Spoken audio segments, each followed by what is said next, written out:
প্রমাণ পাওয়ায় অগ্নিকাণ্ডের পেছনে তার হাত থাকার সন্দেহ উপদেষ্টার।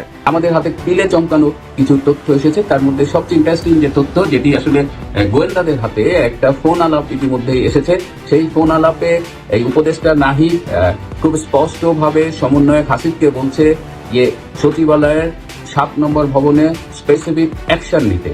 এই হাসিবকে আপনাদের নিশ্চয়ই মনে আছে, এই সমন্বয়ক হাসিব টেলিভিশনের একটি চ্যানেলে এসে বুক খুলিয়ে বলেছিল যে তারাই অত্যন্ত সুপরিকল্পিতভাবে বিটিভি, মেট্রো রেল স্টেশন, সেতু ভবনে আগুন দিয়ে পুড়িয়ে ধ্বংস করেছিল। এবার সচিবালয়ে আগুন লাগা নিয়ে উঠে এসেছে আশ্চর্যকর সব তথ্য, যা দেখে দেশের জনগণ অবাক হয়ে গিয়েছে। সবাই অভিযোগ জানাচ্ছে সচিবালয়ে আগুন লাগার পিছনে হাত রয়েছে বৈষম্য বিরোধী ছাত্র আন্দোলনের সমন্বয়ক হাসিবুল ইসলামের। শুধু তাই নয়, এমন একটি শক্তিশালী স্থান হলো সচিবালয়, যেখানে সবসময় অনুমতি ছাড়া প্রবেশ নিষেধ, চারিদিকে সিসিটিভি ক্যামেরা দ্বারা নিয়োজিত এবং কি আইন শৃঙ্খলা তো আছেই।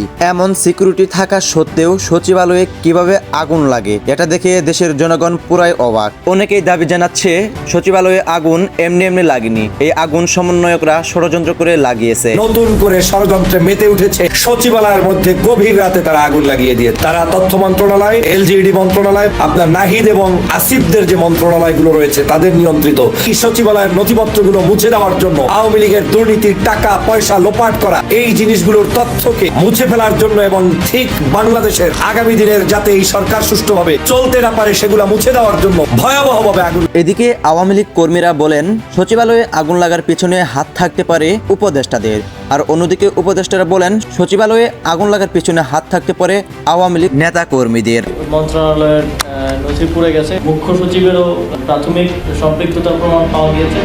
এদিকে বিভিন্ন রাজনৈতিকবিদ দাবি জানাচ্ছে আগুন যদি শর্ট সার্কিট থেকে লেগে থাকে তাহলে সেই আগুন একটি জায়গায় লেগার কথা, কিন্তু সচিবালয়ে সেই ফুটেজে দেখা যায় আগুন দুইটি গুরুত্বপূর্ণ জায়গায় লেগেছে, যা দেখে বোঝা যায় সচিবালয়ে আগুন ষড়যন্ত্র করে লাগানো হয়েছে। সচিবালয়ে দুই পাশে আগুন লাগছে।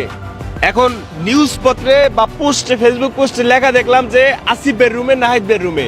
যদি তাই হয়ে থাকে, দুই পাশে তো আগুন লাগছে, এটা তো পরিকল্পিত, এবং সেটা যদি আসিফ ভাই এবং নাহিদ ভাইয়ের রুমই হয়ে থাকে তাহলে বুঝবো যে ভাই বোঝাবুঝির কিছু নাই। হাসিনা যে চেষ্টা চালাইতেছে এটা তো দিনের মতো পরিষ্কার।